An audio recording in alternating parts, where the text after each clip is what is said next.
Okay, thank you all for joining us. This is the Fairfield Economic Development Commission meeting of March 2nd, 2023. We're meeting in the Old Town Hall Conference Room as well as via Zoom.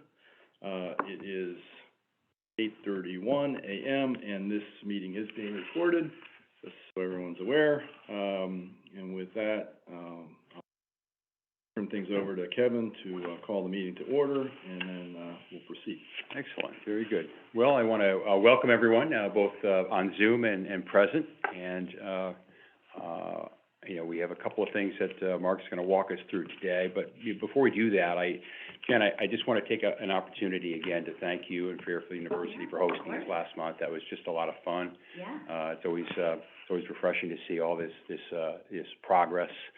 We talk about it, but it's really great to get the visceral part of it too, to actually touch and feel and see. So thank you for that. Last home game tonight. Yes, I will be there. We were actually just talking about that. We'll be there. So, I hope everyone's had the opportunity to look at the minutes from last month, and if you have, can we, Yeah, I apologize. Motion approved. Okay, excellent. Very good. Going from my foggy memory, but. Yeah, it's all right. That's fair enough. It's all in close proximity to where we needed to be, but there was a motion, to approve, and it was seconded. Did I hear a second, anyone? Excellent. All in favor? Very good. Very good. All right, good. All right, so, and I did send out the copy of Jen's presentation for those of you. I know Justin wasn't able to make it, but you can take a look at it. It was very informative. Yeah. Good, excellent, very good. All right, Mark, you want to spin up a little bit and?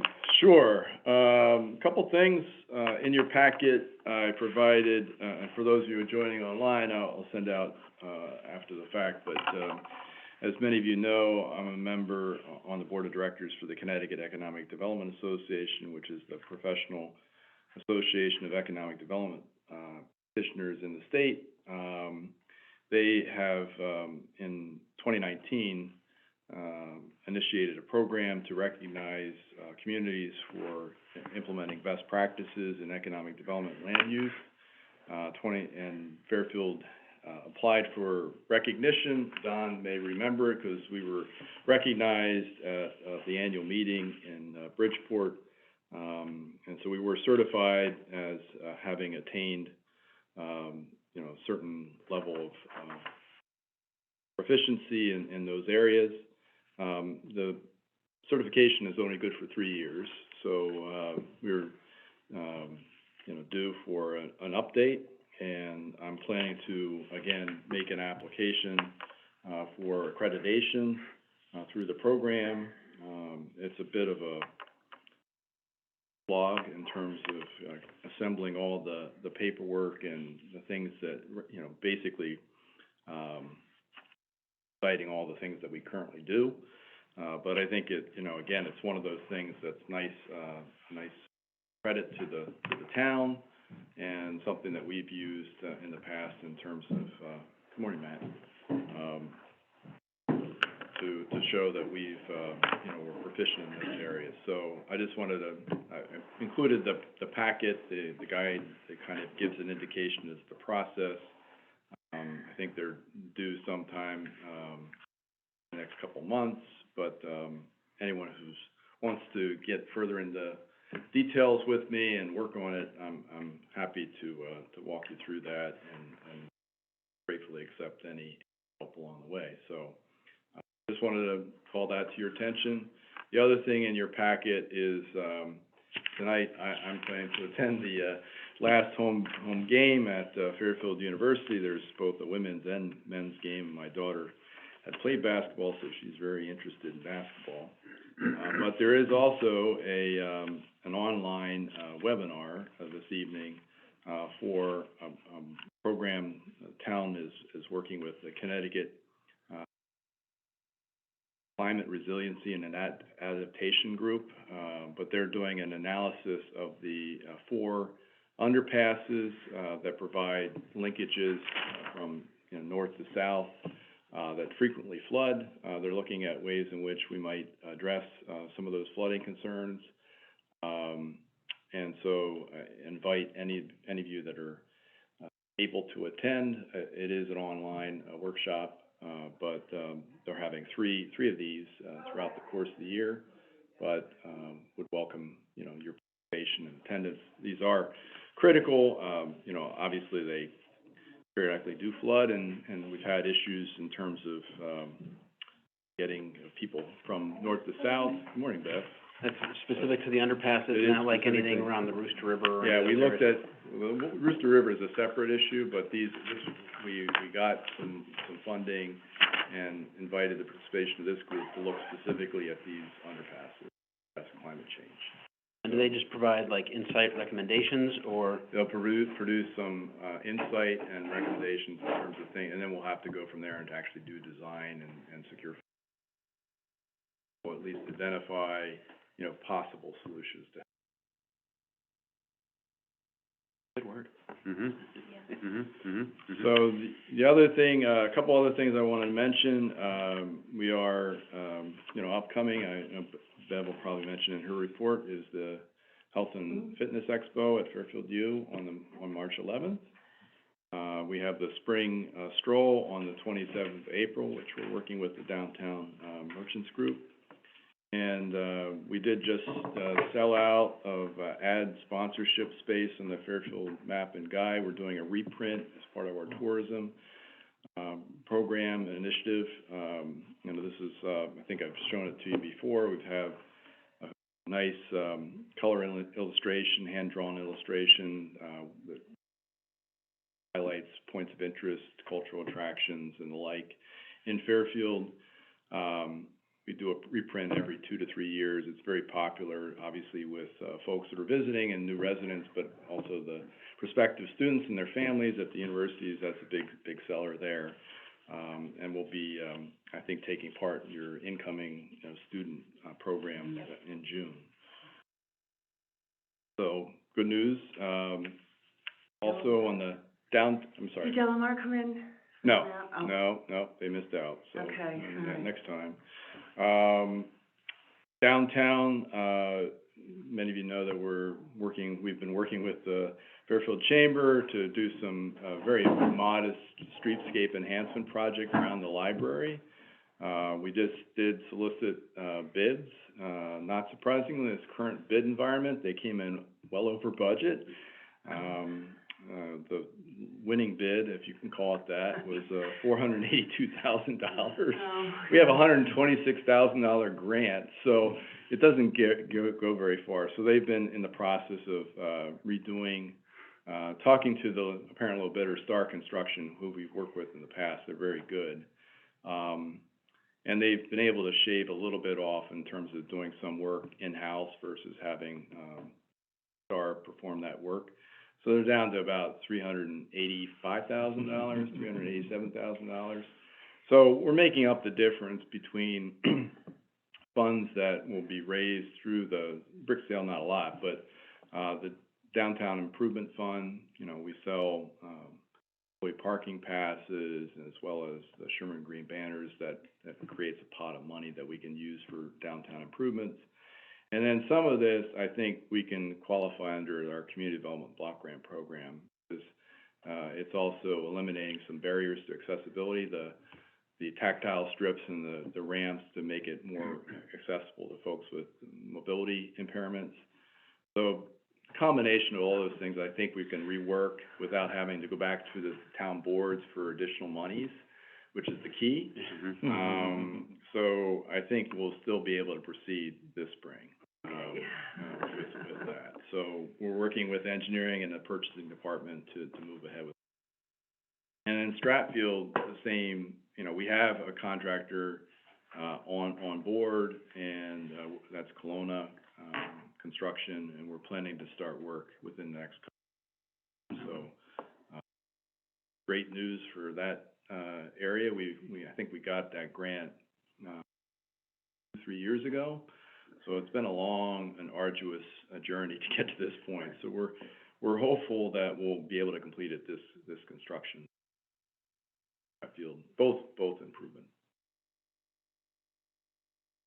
I think there's two other things I will mention. Many of you know we piloted a program for electric scooters with Bird Rides, this past year. It was a one-year pilot. You know, we have our contract with Bird, which gives them the license to operate here and use the public right-of-way. It ends, but it can renew for another year unless we provide 30 days notice of our desire to cancel that.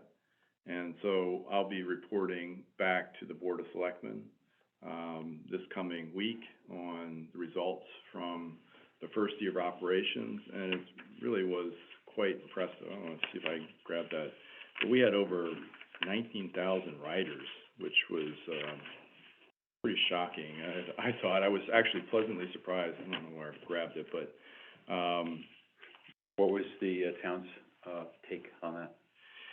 so we had a small, modest cost share, I think 20 cents per ride. So it works out to, you know, $1,000 or something like that. But, you know, it's not a huge amount of money. Did I we think- pay or we received? No, we received in terms of, so every time you book a scooter, you know, 20 And how- cents get kicked back. And how much do they charge? I mean, what is it? It's like $5 for 15 It minutes. depends on the, you know, it's $1 to rent I think it's like $1 to rent the scooter, and then, based on your duration of ride. Yeah, So actually, if you look at the statistics, and I'm crunching the numbers now, but you'll see that the duration of ride diminished over time. So initially, you know, people, it was the novelty of it, right? Yeah. So people wanted to get onto it, and they were riding around all over the place, and they were like 15, 20-minute rides. And then they saw their credit card statement, and it was like, oh my gosh, that's expensive. So after a while, we really got down to the core riders that were actually using it for the intended purpose, which is to provide those first and last mile connections. So the average ride went down to about, you know, 10 minutes, which is pretty typical for these programs. But the ridership numbers actually stayed strong. We launched in end of May, and we had a pretty strong ridership throughout the fall, even in late fall. And I think they pulled the scooters in early December. So even throughout that, we had pretty strong ridership basis. I mean, it's very much weather dependent, but. They report how many unique riders there were? Yeah, there was over 4,200 unique riders. And how many of them were repeats? I don't have it off the top oh, of my head. 19,000 rides. Yeah. And So- they call it 5 times, 5-to-1, right? Yeah. 4-to-1. Yeah. Is there any opportunity to look at, the profit sharing, again? If it was a flat 20 cents per ride, Yeah. as opposed to now that it's established, maybe, you know, maybe it's, well, we're not sure if we wanna renew, but maybe we do. Well, Negotiation. Yeah, I would right. say that the primary motivation for this was not to raise money, 'cause it's not gonna, even if we doubled it, it's not Okay. like it's gonna make a lot of money here. They are for profit, and you But don't wanna gouge them, but it you is- also wanna. It is something that we will look at. My question is, and to the board, is whether we wanna continue it. Yeah. I mean, so I think, you know, they could take one of three actions. They could tell me to tell Bird, hey, thanks, but no thanks, take a hike. We could affirmatively renew the program for another year. I'm already getting inquiries, just one right now, but an inquiry from another, scooter provider. I think if this is something we wanna do on a more permanent basis, those are questions that we should look at in terms of the financial arrangement, Right. but also probably creating a regulatory scheme around it. Right.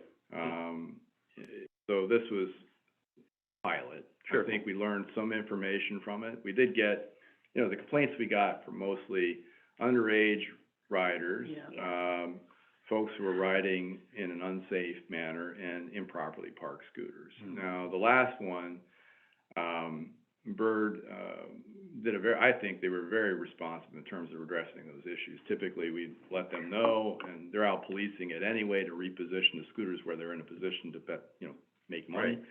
So they're picking the scooters up regularly, which is part of the allure or the attraction to going with Bird, because they had a local fleet manager who was servicing, out of a bridge facility in Bridgeport, but the guy was from Fairfield. So he knew the community very well, and he was very attentive to responding to these issues in terms of parking. The underage scooters kind of went down a little bit after a while. We got a lot of complaints, I shouldn't say a lot, but we got complaints throughout. But in many cases, toward the end of the program, it was mostly kids were riding their own scooters. So there's a lot of people that have their own scooters. Right. So even if we were to say, no, or we don't want to renew with Bird, the likelihood is you're gonna see scooters, and most And likely, regular bicycles. people riding on scooters, and some of whom are Everywhere. probably not gonna be, they're gonna be kids. Yeah. So, they have upped, I think there's some new facial ID technology with Bird now that they're rolling out, which we may be able to incorporate in, right? You know, there are ways around every system. So the system they had in place was you had to have, you know, a driver's license and a credit card. But, you know, if your parents are giving you that, it's pretty easy to get around that. You know, get out of my hair. Right. Here's our driver's license, credit card, and once you're in the system, you're in the system. Yeah, right. So I think, you know, on whole, it was a positive experience. I think we do need to look at the cost share arrangement. Sure. Do they, I would imagine part of their pitch, there's like additional value, whether it's saving on Uber rides or you're providing a service that the town otherwise might have to like mitigate, whether it's getting back and forth on the train or That's making- that's their pitch. Part of the Their pitch weave, is, part of a weave, right? Oh, you're weaving in all these Yeah. sources of transportation. and they make a very strong, you know, environmental pitch, which is you're taking, you know, if you can eliminate car trips by providing something that's electric, that you can make those short connections without having to get in the car, better off. The environment's better off, you're Yeah. better off in terms of congestion and all that stuff. So How- that's their pitch. How's the availability of the actual birds? Like, were there enough? I think there were, I mean, they had the ability to increase their fleet. The other thing that attracted us to Bird was that they were comfortable managing a small fleet. You know, we're not San Diego, so we're not, you know, putting thousands of scooters out there. But they could manage a fleet of 50 to 75. I think they were able to do that. You know, they were very popular up at Fairfield U. They were lined up, Yeah. right at the. And that was that's actually gonna be my question. Do you have Some any? people at Fairfield that didn't like them. No, parked on right. the roadway. Right. They're not allowed to go on I the made a couple campus of yet. calls. Yeah. they're not allowed to go on campus. One is the, you know. The boundary, the operating, so they're geofence. Geofence, they can't go on. So they can't go onto Right. the university property, but they can go up to North Benson. And that's kind of, we see them all on the line Like, at North Do Benson. you have any comments on that? I know it is.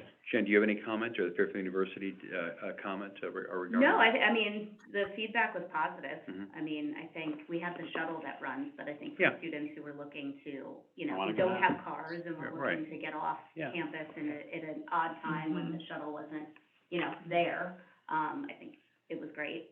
Mm-hmm.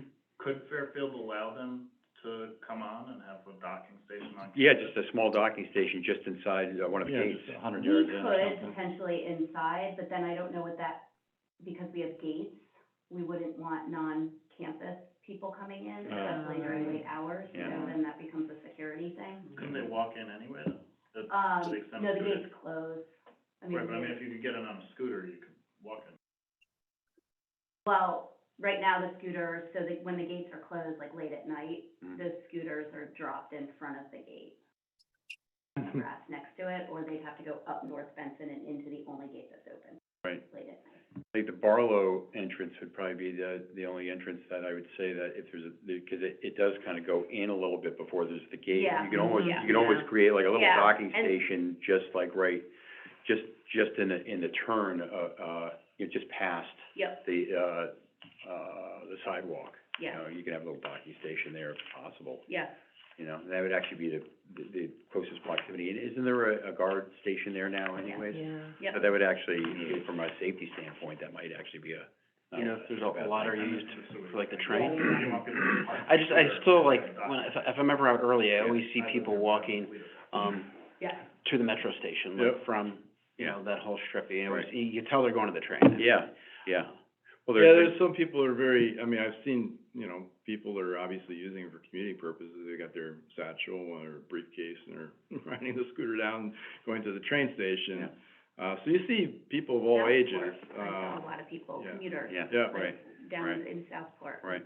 Yeah. But, it's a service, we're providing an opportunity for a private company to provide the service. Yeah. Not for everyone, but, I think I was pleasantly surprised by the, interest and level of support here in terms of the ridership. I guess I didn't have any expectations going in. Do we have a consensus that it was a positive, experience as a pilot program? And do we want to maybe make a motion to advise, Mark to say that the commission was pleased with what they saw? Yeah. Yeah, to renew the pilot. I think, aside from the revenue share, I Yes. do think one thing would be that facial recognition, because Yeah. I think from a risk management standpoint, even though there's private scooters and even though parents Yep. of, 12-year-olds are allowing kids on scooters, God forbid something happens on a Bird scooter with a kid, I think that's not gonna be Bird that gets the reputational hit, I think it'll be the town. I think, you're absolutely right, and beyond reputational, I mean, when you're involved in this thing, people will sue everyone with, deep pockets, so the town does have, even though it has Yeah, the liability. liability protection and coverage, it Right. doesn't still matter. Okay, so that actually turns it around in an interesting way. Maybe the town shouldn't have a revenue sharing on it, but rather that they, Provides a service. so therefore they never had any funds, receiving any funds, and so therefore contractually. But and maybe in turn, maybe they would do a donation of a number to something that's an arm's length away from the town, but meanwhile, it helps the town, and maybe from a liability standpoint, that might help, the town if something does happen.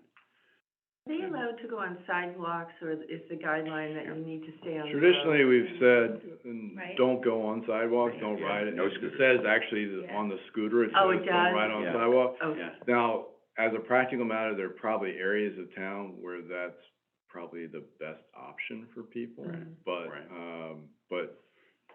you're supposed to be riding it like, you're not supposed to ride a bike on a Right. sidewalk. Right. You see kids riding bikes on sidewalks. For So, sure. Yeah. It's a tool, Yeah. and Okay. people are, people use tools properly and some Mhm. don't use tools properly. So I've seen people on riding bikes in an unsafe manner. I've seen people driving cars in an unsafe manner. So, so I do think that we encourage people to ride in the public right of way, not on sidewalks, wear a helmet, but again, it's not something you can require You're unless they right. bring their helmet with them.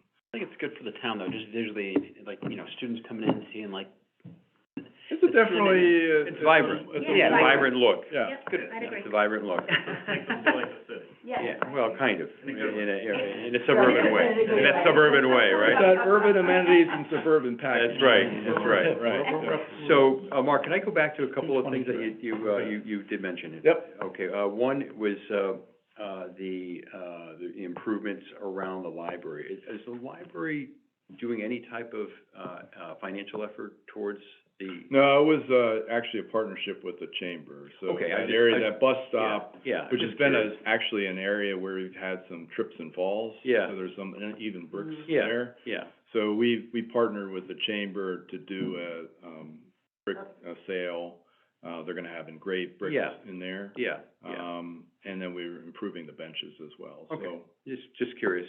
And then go back to Stratfield, just as a notice, I did notice that, that strip mall, is now for sale, right in that area. Yeah, he's, Are they concerned about the renovation and what it's no, gonna impact, or? he died. Oh, okay. The person who owned it, I mean, his wife, is now the Yeah. owner, but, he was very much involved in managing that property, Right. and I that's had what worked, May owns? I had worked with Yeah. him, yes, I had Yeah. worked with him on the renovations, and we worked out issues in terms of the design, and before we got out the bid, I was actually supposed to meet with him that afternoon and wrap things up, and he had passed away, so. Sorry to hear that. Okay. So I suspect, that's the issue. Okay, I just wasn't sure if they had a concern or they were losing. No, we resolved the concerns. Originally, the design was a little bit more expansive there, and it actually, took some of their parking spaces, which were encroaching in the state highway right-of-way. Mhm.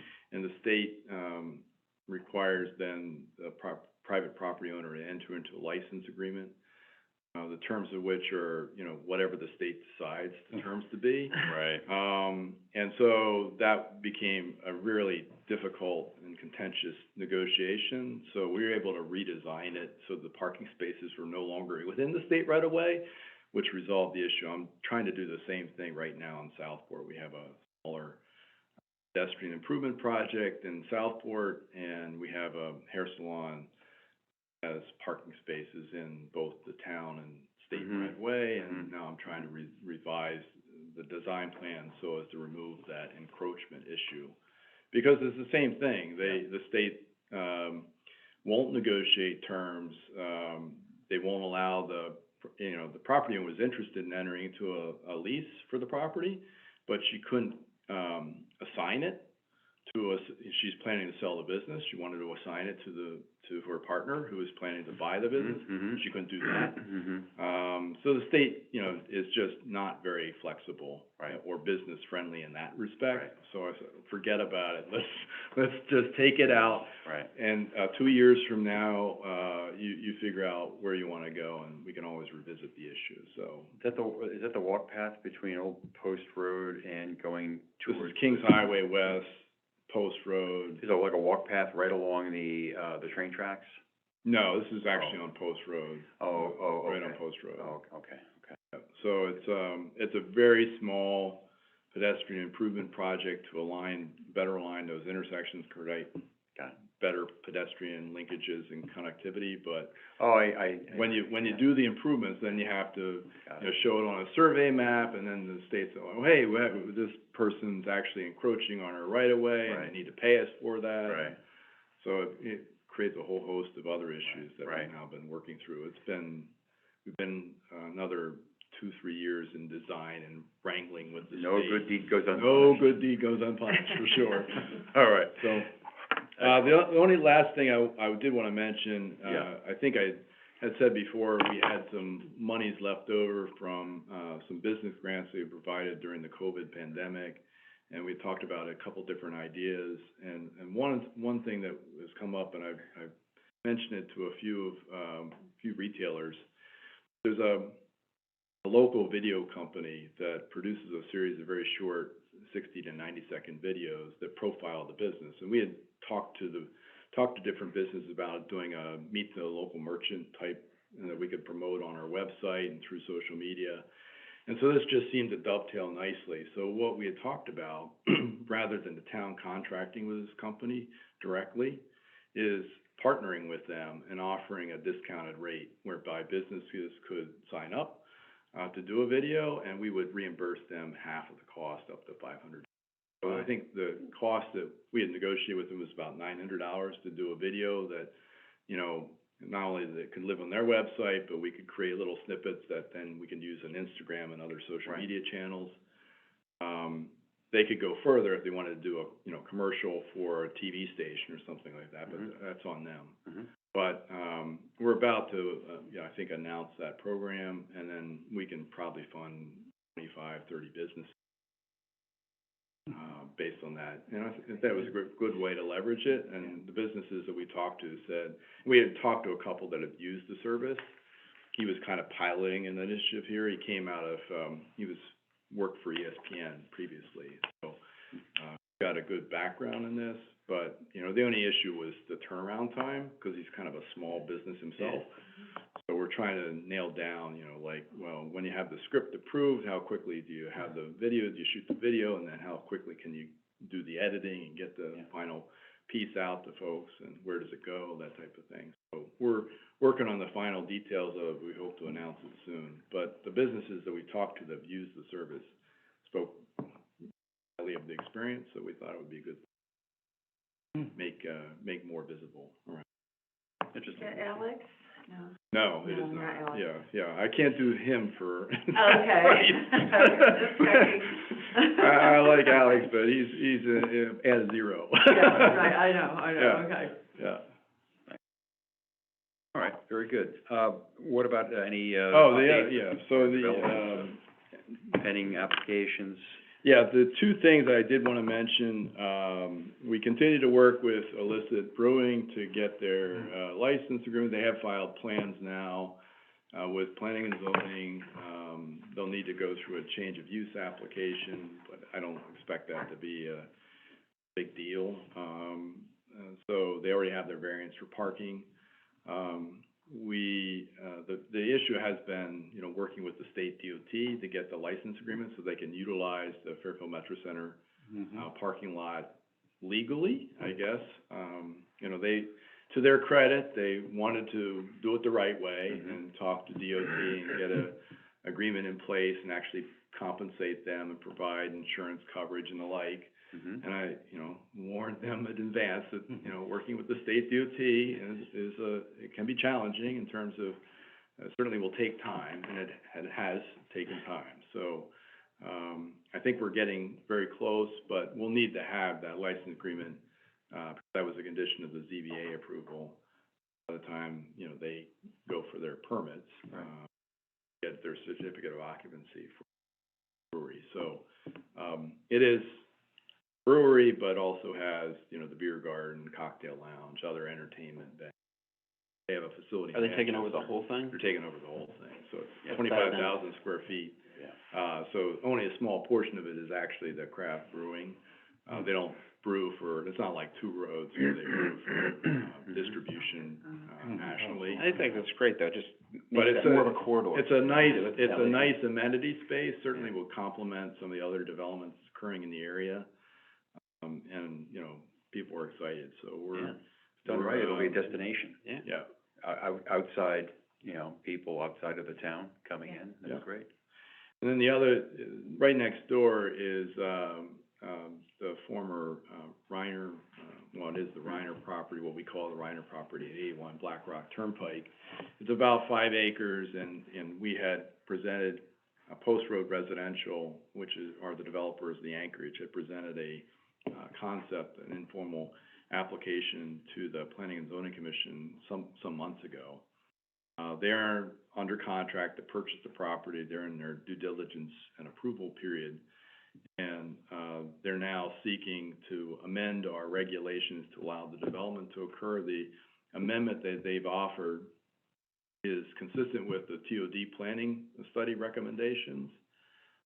I'm expecting that they might go to a public hearing, for the text amendment towards the end of March or possibly early April.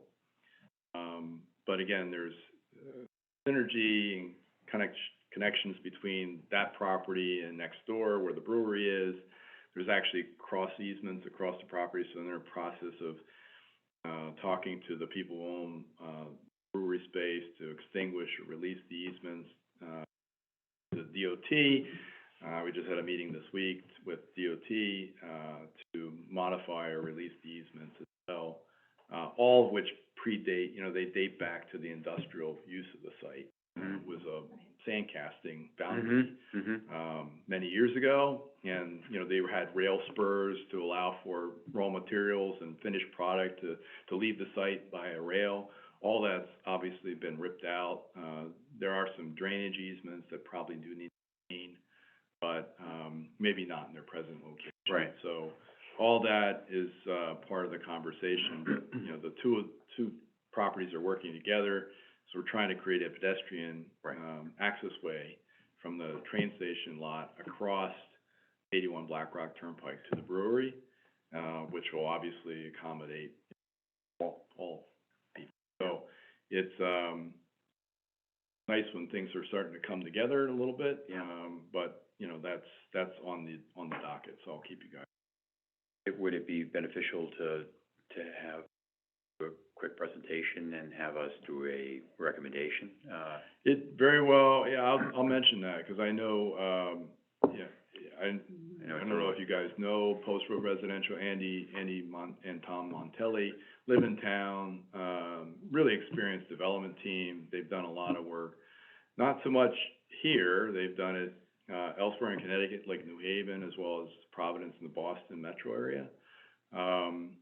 But they did do the Anchorage, and that came out very nice. But, I'm actually, having them meet with Brenda, the first selectwoman today, Mhm. just to walk her through what they're planning for the site. But again, it's largely consistent, well, I should say, it is consistent with our TOD planning study. So hopefully the commission will be receptive. They certainly seemed very interested, based on the, concept plan that they presented earlier.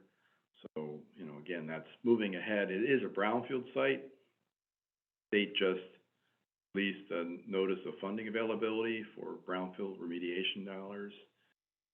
I brought to their attention, and we may partner with them to secure some dollars to help with the remediation costs, because it's significant. Sure.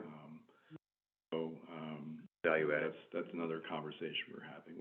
That might also allow us to create some additional public amenity space or some additional affordable units that will help us meet our.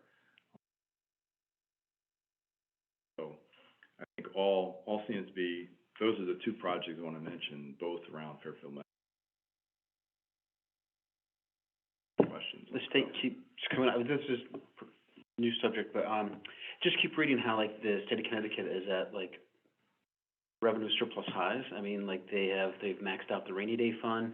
It's a combination of revenues coming in much higher than they had projected and ARPA funding, but also reading where they want to sort of shift how they're allocating school funding. Any thoughts from you on, like, what this means for Fairfield down the road? I know, I mean, they're looking at a income tax cut and a sales tax cut, and they're wrangling over that at this point. Yep. I haven't heard about increased, the school funding for Fairfield. I mean, I think, well, they wanna shift it more so to the cities to give them a much higher share, like. I believe that, yeah, and that's been a longstanding, objective. Good I policy. think now that they have the money. I do think that we do anticipate there being monies available for infrastructure improvements, and we do have some infrastructure challenges. Mhm. And so we're trying to position ourselves, best to secure those funds. We talked about the sewer, capacity issues, not just around Fairfield Metro, but there's similar concerns in certain areas of the downtown. You know, the issues with regard to climate change and resiliency in terms of flooding, and addressing those, not just underpasses, but Rooster River and along the coastline. Right. So, and then, you know, roadway, Right. issues we've talked about, and we've completed that, planning study where we looked at the road connections to corridor around the Post Road Circle and then Black Rock Turnpike. So then, I think in a lot of ways, these are helpful. We're actually pursuing the Post Road Circle probably furthest along in the process to get some design dollars and then hopefully construction dollars. Given the interest in funding infrastructure, not just at the state but federal level. Right. So I think there are gonna be some opportunities. But then the other thing the state is doing is linking, at least at the state level, saying, well, in order for you to be eligible to receive these monies, you have to do X, Y, and Z. Yeah. And so we do anticipate that. There are a number of bills pending currently in the legislature where they're, you know, again, creating, not in their words a mandate, but essentially, if you wanna get state dollars, you're gonna have to make sure that you're compliant in certain areas. And so. Sometimes it's good, sometimes. Sometimes it's good. Right. In a lot of areas, we are already compliant. Yeah. So but it's Right. always a factor of degrees, you Right. know? So Right. we are largely, for example, the accessory dwelling units that passed in the last general, legislative session. They enacted a state law that, said, you know, thou shalt create, you know, opportunities for accessory dwelling units, but you can opt out. And Fairfield was among the communities that did affirmatively opt out, but we also had enacted most of the regulatory changes to enact those policies at the local level where we could. Right. We just couldn't do 100%, we did like 98%. Right. So it's, that's where it's gonna get a little, they have a bill pending now where, again, they're trying to encourage transit-oriented development. Well, we have transit-oriented development overlay zones and zoning that enables the kind of density that they're talking about, but the devil's always in the details. Right. it's not fully, you know, Right. they're talking like, as of right, you know, you just go in, you file your building permit, and somebody stamps it and says, we don't do that. We require a public hearing to give people an opportunity to be heard on the subject, before the commission decides. And those haven't been terribly controversial around Fairfield Metro to date, but, you know, we do provide for an opportunity. Go ahead and approve it. Right. So, see how it shakes out. Hey, the Rooster River, project, what is going on with that? I know that they've been looking at a couple different options, working with the city of Bridgeport on, some design plans for that area. I don't have any specific. I'm just amazed at actually how much debris is actually. They did a cleanup with the city, they worked with but, you know, that's a ongoing maintenance issue. Oh, the debris is incredible. Yeah. You know, so, I mean, it's just. And people have used it Yeah, as there's like refrigerators. a dumping, Well, dumping and ground. even if it's Right. not refrigerators, it's, you know, it's trees down and all kinds of, you know, and that creates these natural dams. Right. You know?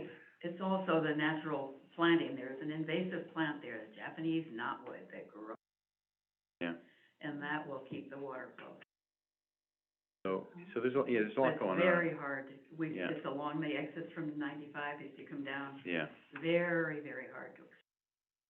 Mm-hmm. Yeah, okay. Anything else on the? Anyone have Right. any, Joe's American? Well,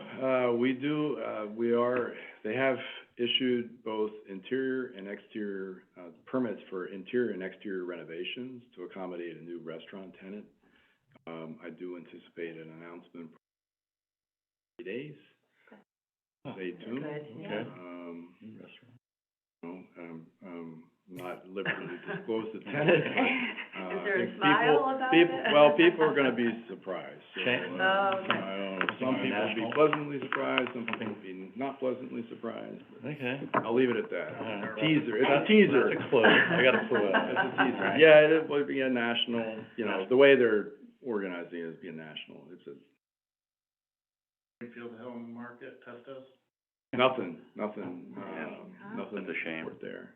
Dog daycare, Somebody closed open dog daycare on Place Road, anything going on there? 2269, the hearing has been, they've changed their applications, the hearing's now pushed into March now, on a revised, change to their zoning, text amendment. this is the kennel? Yeah. This is a dog daycare Yeah. and veterinary hospital at the Hyundai dealership. Mhm. So I think this will be the fourth hearing night, it's like really, Right. but I think they're coming around. I mean, part of the issue consistently, the concern has been odor and noise. I think, you know, largely, you know, depending on how you wanna feel about it, but I don't live there, but, I think what we had advised them before is, you know, take out, remove the exterior play area. That resolves a lot of, you know, makes it easier. Mhm. And so I think they've finally come around with respect to is that that. right? So, you know, I don't know at this point whether that's gonna be enough to, make everyone, especially those, the neighbors, immediate neighbors, happy. 'Cause I think there's a trust issue, as well. But, 'cause, you know, they're talking different things, like one saying, you know, our experience in Stanford is great, and the other one saying, I've talked to people in Stanford, it's terrible. So there's a whole difference of opinions on this. But I do think that's a step in the right direction in terms of addressing some of those. Big piece of property. It's a big piece. It's a huge piece of property. It really is. But, and, Something's gonna go in there. it is an impressive operation. You know, Dr. Putter, has a, you know, spa for pets. Yeah, Mhm. well, people love their It pets. really is. I mean, I know people, I have a dog, love my dog, Yeah. but, you know, Right. it's a Right. different level. Let's right. I'll just leave it at that. Yeah. It's a different level. Claw mature. Speaking of large property put off Bed Bath & Beyond, I understand they're gonna close up. Yeah, they are in the process of closing. You know, we've been monitoring that for about a year and a half. You know, when we talked to the property owner, he was like, well, I just renewed their lease. And it's like, well, yeah, they're in financial problems too. So that shoe did drop. You know, immediately I started getting calls from people looking at the space, both for retail uses as well as, you know, I guess, recreational uses. Oh, yeah. You know, it was a former bowling alley. Yeah. Before it Yeah. became Bed Oh, yeah, Bath right, & right, Beyond. Circle Line. So, I've referred all of them over to the property owner. He said, you know, I talked to him the other week, he says, interestingly enough, Bed Bath & Beyond hasn't notified us of their intent to terminate the lease. And it's like, well, they have big signs, it says store closing. Yeah, I think they're leaving. But yeah, that is on our list. Again, it's kind of a tweener space, so it's huge for retail. It's not big enough for like, and not that the Stop and Shop across the street would allow any other grocer to be in there. You know, that's the backstory to the Bob's store. You know, Bob's actually is in space that's leased by Stop and Shop to prevent somebody from going into, a grocery from going into there. Well, Bob will remain there for quite a But long Bob's will time. remain there until No matter they what. find Yeah. Well, even if they don't another sell tenant. anything, right? Block it out. It's basically, you know, a block. I always wondered how they survived, Bob's, Yep. there, Yeah. financially. Wow, me too. Yeah. I didn't know That makes that. all the sense in the Now- So, I mean, you know, again, to put in there's been interest from like the smaller grocers, the specialty markets, but I can't see Stop and Shop getting that. Costco's not gonna go in there, are they? No, it's too small. No. I mean, it's like 35 Right. 35,000 square Right. feet, so a grocery store is 65,000 square Oh. feet. Oh. So it's not big No. enough for a grocery store, but now you have these new, like Amazon Fresh Marketplace. Right. You know, they work in a smaller footprint, like a 30,000 square foot footprint. So you can see something along those lines where it's a specialty store, but again, with Stop and Shop being across the street. All Stop and And Shop they're can do is remodeling. take the place themselves, right? They could do They that don't too. have any extra Or they can help Right, it, good. or they can take it and sublet it, Yeah. which is. That's what kind of- they did with Yeah. Bob's. Right. So, you know, What we'll business do you see, like but best, Steve? based on the inquiries to date, it's, you know, people are very interested in location. Yeah. So, Anything further on the gas station for BJ's? So they- gas station at BJ's, I reached out to them, I haven't heard back. I was trying to ascertain their timing because, again, what has to change here is our zoning regulations related to parking. It was just, mind-boggling that when we met with them, BJ's, the representative from BJ's, they talked about, you know, the fact that they had not enough parking. It was like, can that possibly be 1,500 parking spaces there? The whole bottom floor, now that the theater's gone, is never used. And they showed me the calculations, and basically, it's because of our regulations assigning a parking count to every square foot of space. So it's all classified as retail, 4 per thousand. So it generates this huge parking demand, which is not practical. So, I think everyone on staff recognizes this. We have other examples Can we of this. do a text amendment? Yeah, we're absolutely gonna do a text. So like if you're over a certain, if it's a single tenant over a certain Right. square footage, then there's some type of. At some point, there's a point of diminishing return. That's correct. So once you create enough parking, you don't need to create any more. Right. And so I think that's the case, not just at BJ's, but we The have Bob's store like where, property. Aldi's and Floor and Decor is, there's that whole auxiliary Yeah, oh, land, absolutely. parking lot. Across the street. That is always used for staging something. Yeah, Fairfield, Bob's store, Right. that's an ocean of asphalt as well. Right. So, Right. again, I think there's opportunities. We're expecting this to be addressed as part of the POCD update and the zoning regulation update. But, you know, I think, Affordable Housing Committee is looking at it because they think, you know, maybe, for example, the Floor and Decor, that whole second parking lot could be a potential location to locate some residential use there. So, Yeah. yeah, there's, Very walkable yeah. living right there. Oh, and it's an area that we already have, Yes. you know, other Yes. affordable housing Yes. there. We're working on a project now with Habit so Yes, it's right up the street. yes. Any other? Any other Property. cards? Oh, yeah. Oh, yeah, Beverly, please. Yeah, so I just want to announce that, after 3 years of not holding our annual health and fitness, expo, we were able to come forward this year and thank Fairfield University very much. So I'll just, pass some of these around, and, so it's March 11th, coming up a week from this Saturday. We have about 60 vendors coming in. We're a little short compared to other years. We used to be at about 80 vendors and exhibitors coming in. But police will be there to do the prescription drug take-back. Fire will be there to do AED or CPR. So we've got some new businesses coming in as well that have come into Fairfield. So we're excited. If you're around on Saturday, the 11th, to please stop by. It's from 11 till 4. And this is in partnership with the town of Fairfield. So it's a, a duo, so to speak, event for the town and the community, free and open to the public.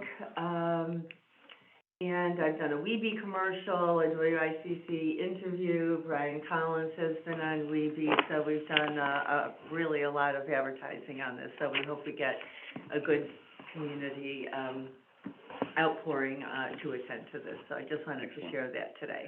Excellent. Very good. Any other programs, anything else we should be aware of going forward? Not right now, not Okay. at this time. Yeah, you got a couple things going on. Yeah, Okay. yes, I do. Okay, good. Thank you, Beverly.